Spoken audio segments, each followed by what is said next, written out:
রাতে যদি কখনো ঘুম ভেঙে যায় তাহলে ছোট্ট একটা দোয়া পাঠ করে আল্লাহর কাছে দোয়া করবেন। আপনার ওই দোয়া আল্লাহ কখনোই খালি হাতে ফেরত দিবে না। নবীজি বলছেন যে কোনো ব্যক্তি যদি ঘুম ভেঙে যাওয়ার পরে আল্লাহর কাছে এই ছোট্ট দোয়াটা পাঠ করে দোয়া করতে পারে, হতে পারে রাত 2টা, হতে পারে রাত 1টা, হতে পারে 12টা, যখনই আপনার ঘুম ভেঙে গেছে ওই মুহূর্তেই আপনি দোয়াটা পাঠ করবেন। দোয়াটা পাঠ করে আপনি শুয়ে থাকা অবস্থায় হাত তুলতে হবে, বিষয়টা এমন নয়। আপনি মনে মনে দোয়া করেন যে আল্লাহ আমার ওইটা দরকার ছিল, আল্লাহ আমার রিজিক দরকার ছিল, আমার সম্মান দরকার ছিল, আমার গুনাহ মাফের দরকার ছিল, আল্লাহ আমার এটা সেটা যা যা কিছু প্রয়োজন জায়েজ কিছু এই হালাল কিছু আল্লাহ পাকের কাছ থেকে আপনি চেয়ে নেবেন। নবীজি বলছে দোয়া করলেই আল্লাহ পাক তখন তার দোয়াটা কবুল করে নেয়।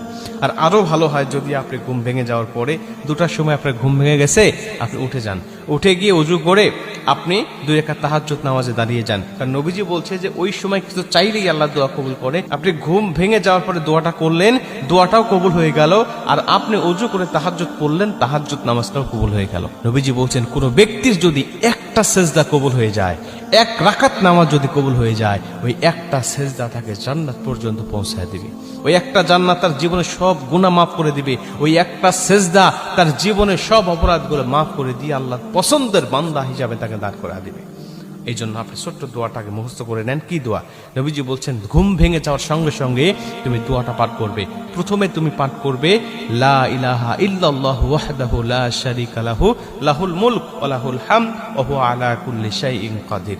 এরপর তুমি পাঠ করবে সুবহানাল্লাহি ওয়াল হামদুলিল্লাহি ওয়া লা ইলাহা ইল্লাল্লাহু আল্লাহু আকবার।